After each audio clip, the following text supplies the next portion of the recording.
What's up, Broncos country? Welcome back inside Centura Hall Training Center for another episode of Broncos Now. As always, I'm your host, Sydney Jones. And coming up on today's episode, we'll hear from safety Justin Simmons, cornerback Pat Surtain, and wide receiver Marvin Mims Jr. as they've all been named 2024 Pro Bowl starters. We'll also hear from several other players and all three coordinators. All that and more coming up.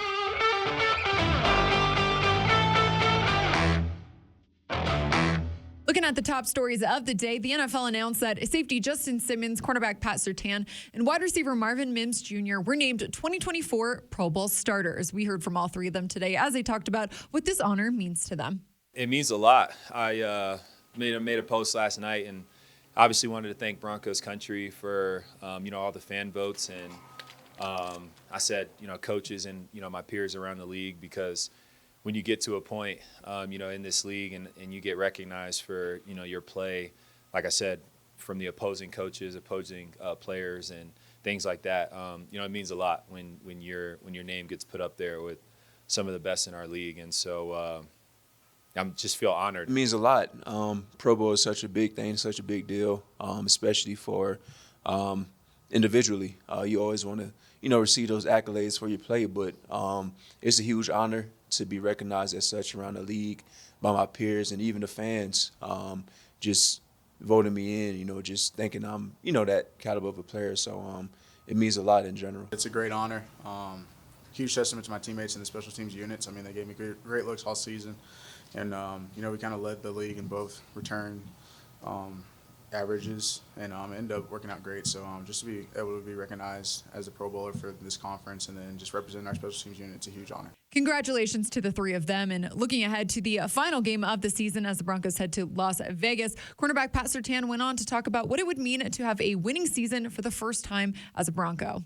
Yeah, it means a lot. Obviously, the past couple of years, we ain't finished off the season like how we wanted to, but to finish the season off strong with a winning record, it'll mean a lot towards the organization, and it's something to build off of. And looking ahead to that Raiders matchup, we also heard today from offensive coordinator Joe Lombardi, and he talked about how he hopes to see quarterback Jarrett Stidham build off his previous performance. There was maybe a throw or two that, was there that he didn't pull the trigger on, but, nothing. There was nothing egregious. Just keep getting more comfortable and operating, and I think he'll continue to improve. We also heard from defense coordinator Vance Joseph, and he talked today about how much pride he takes and how this defense was able to turn things around this season. That's a coach's dream, we're here to teach.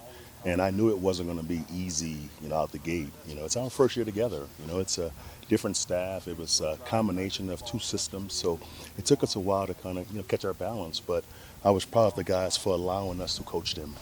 Because in this league, it's pro football, right? They can say no to your coaching, right? They can say, I don't agree with that. But this group never did that to us. It was a group that was always open-minded and hardworking and always positive. We had the one bad outing, but we knew inside of the room it wasn't that. And that was the national narrative, obviously. And we lived through, we talked about it. We kind of laughed about it after about 3 or 4 weeks, because that wasn't us. And the film didn't speak to that. The score did, but the film didn't. So we knew who we were, which is a matter of getting back on track and playing good ball. And special teams coordinator Ben Kotwika talked about what he saw from his special teams unit this year. I'm most proud of the collective effort of the guys, like the things that you don't see on Sundays, the things that happen behind the scenes. A Mike Burton working with a young guy on his blocking technique. Marvin back catching punts post-practice, and Tremon, who's done it for a handful of years, helping him out and giving him some pointers. So, as a coach, that journey is those relationships are kind of the coin of the realm, and that really make it special. So, like I said, we're just looking for in this season on a positive note.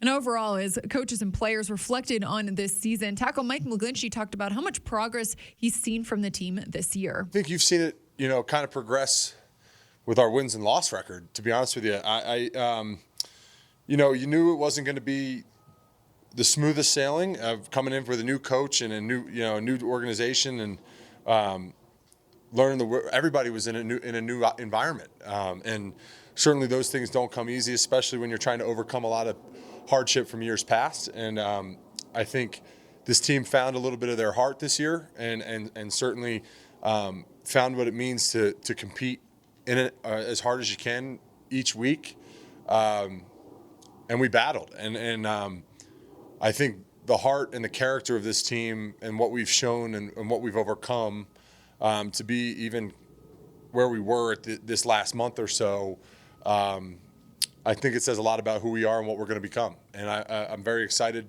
for the future. I'm very excited to be a Denver Bronco for a long time and see how good we can get. And as the team held another day of practice here at Centura Health Training Center, let's take a look at today's injury report. Punter Riley Dixon, long snapper Mitchell Fabroni, tight end Chris Manhertz, tackle Mike McGlinchey, and defensive tackle Mike Purcell all did not participate in practice today. Everyone else was a full participant. Now joining me on today's episode of Broncos Now to take a look at this season finale from the Raiders' perspective is Las Vegas Raiders Eddie Pascal from Silver and Black Productions. Eddie, great to see you. Thanks for joining me on the podcast this week. Yes. Oh, it's so good to see you too. I was talking to some of our mutual friends earlier this week, and anytime, I know it sounds crazy, but anytime I can help my Broncos buddies out leading into a game, you know I'm 100% yes all the time for you guys. Oh, yeah, and we love that. We love you. Appreciate it. How are things going over there in Las Vegas? I mean, final week of the season here. It's hard to believe the season's already coming to an end. Yeah, I mean, things are well. Energy's high. Obviously, the Raiders, similar to you guys, eliminated from postseason contention last week, albeit with a loss to the Indianapolis Colts. So certainly kind of a level of disappointment, a level of, what could have, should have been.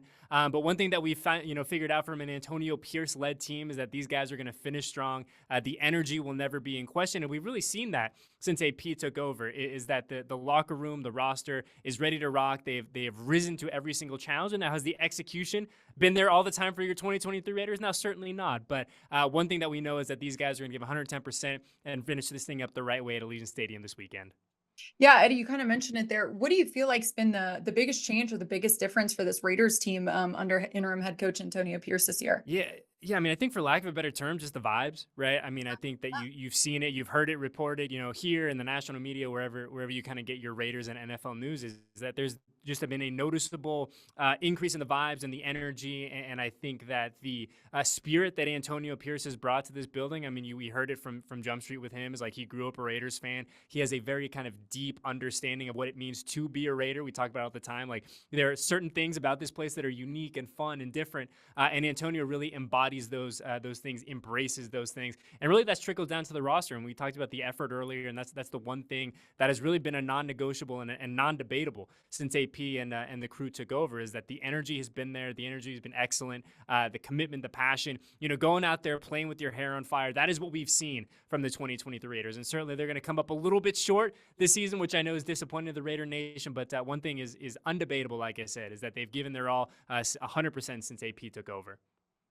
Yeah, I know, Eddie, the narrative out there has kind of been that this team is playing this final game for Antonio Pierce, for him to get that head job. Do you feel like that's true over there in the locker room? Is that kind of the energy that everyone's given off? Yeah, I mean, I think really, like I said, really since day one of Antonio Pierce and Champ Kelly, who's the interim GM, who I know you guys are really familiar with as well. I mean, the energy hasn't been questioned. So I think that, AP has done a really nice job of kind of steadying the ship and making sure that, hey, Wednesday or Thursday of week 18 is going to look the same as the Tuesday of week 7. So he's been really kind of steadfast this week and saying, like, hey, this is business as usual for us, right? Like, we want to finish, on a high note, but really we've wanted to finish every week on a high note. We've taken every game day really seriously. So I think in the best possible way, in so many different ways, Sydney, it's really been business as usual here in the building for the guys in the locker room. Yeah. Going off of that, Eddie, what do you feel like he's just done for the defense this year? Obviously, we know Max Crosby well. He plays really well against us every single time we see you guys. What's just impressed you about what that unit's been able to do this season? It's so funny when we found out that we were going to hang out together today. I was going back and looking at the game from week 1, and I was just thinking back. I was like, man, how crazy has this season been for both of our teams, right? And I was thinking back to that week 1. Certainly, we have different quarterbacks, both teams, different quarterbacks under center. But the kind of idea of the 2023 Raiders in week 1 was like, hey, this offense with all these weapons is going to be so good. It's going to be so dynamic. It's going to be so explosive. Can the defense, kind of pick up their, handle their business? And now we look ahead to week 18 and how drastically that has flipped, right? The catalyst for the 2023 Raiders, the heartbeat of this team, has been Max Crosby in the defense.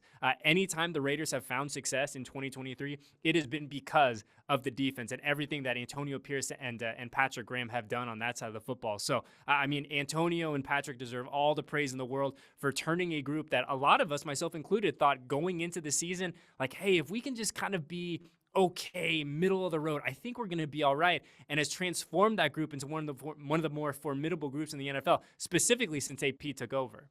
Right. You kind of mentioned we have different quarterbacks heading into this game than Yes. we saw at the beginning of this season. Of course, Jared Stidham will be returning to Las Vegas where he played last year. But looking at Aiden O'Connell, what's just been your evaluation of him this season, Eddie? Yeah, I mean, kind of going off of what AP has said is that, Aiden has just gotten better week after week after week. And certainly we talk about, being a rookie in the NFL, there's going to be moments that are awesome that are up here. There's going to be moments that are not so awesome. And you feel like, oh boy, it doesn't look the way that it's supposed to look. But really, I think, for a rookie in the NFL, for a guy who came in this offseason and candidly was viewed as probably the number 3 quarterback on this roster to now start the majority of the games, I think what we've seen from Aiden in the best possible way is just consistency in his demeanor, how he's attacked every single practice, how he's attacked every single game, how he's attacked every single media session. You know as well as I do what a big part of that, being a starting quarterback is doing all the media stuff that comes your way. And so I think really for Aiden, it's just, like this team in general is just kind of finishing this season on a high note, kind of going out there and showing AP and showing this group and showing the fan base like, hey, this is what I'm about. This is how I want to play football, and this is how it's supposed to look, and this is how I want to finish 23 going into 2024. Yeah. Kind of in terms of that, if you guys look ahead to this final game of the season, what have the coaches, what have the players said over there this week in terms of the Broncos? Yeah, I mean, we talk about it all the time, and I think when we talk about AP and kind of his deep understanding of what makes a Raider, he goes, look, this is a rivalry game, right? Like, obviously, the Raiders have found a lot of success as of late against the Broncos, but he's like, no, make no mistake about it. Like, this is a rivalry game. This means a lot. You look on your side of things, and I'm sure you guys want to finish with a winning record. This team wants to be able to say, like, hey, we've beat every team in the division over the past, whatever it was, 4 or 5 weeks. So there is a lot to play, and obviously this group knows Jarrett Stidham pretty well, friend of the program, Jarrett Stidham, who we root for every week except for this week.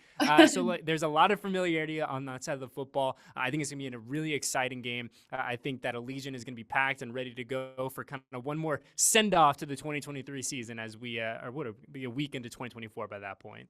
Yeah, it should be a fun one. We start this season with the Raiders matchup. We end the season with the Raiders matchup. Yes. It feels like that week 1 game was years ago at this point, but looking forward a lifetime ago. It was so funny because like I said, I was looking at the game book last night. I was like, man, this feels like forever ago. September 10th, right? Which literally feels like a different eon ago, a different life for both of us, I'm sure. Yeah, 100%. Eddie, really appreciate your time and appreciate your insight on the matchup. Absolutely. And like I said, I'll make sure I come say what's up to you on Sunday, you, Eric, and the rest of our Broncos friends. So I would say good luck, but let's just say that's good game, right? Everyone stays safe and healthy, all that good stuff, all right? Yep. You too, Eddie. Appreciate it.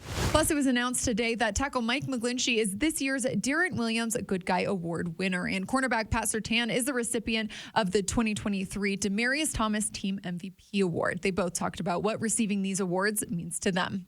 Obviously, moving to a new city and a new team and new organization and all that stuff is a pretty daunting task at times. And I really appreciate your guys' professionalism and the way that you've treated me and my teammates over this season. And obviously, it hasn't been as pretty of a season as we would have liked it to have been, but it was a great one nonetheless, and a hell of a roller coaster and something that we're going to learn from. But my wife and I thank you guys and everybody else here in Denver for welcoming us in with the bottom of our hearts. So appreciate you guys very much for this. Thank you. Well, first off, it's a huge honor to receive such a prestigious award. Obviously, after Demaryius, who showed nothing less of humility. He was a great athlete, but a great person off the field. And to be recognized in such a huge honor, it means a lot. And I'm very humbled to receive this, so thank y'all for this honor, man. I appreciate that. Well, that's going to do it for today's episode of Broncos Now, Broncos Country. Thanks so much for tuning in. I'll meet you right back here on the Broncos Podcast Network and YouTube tomorrow for a game preview. I will see you all then.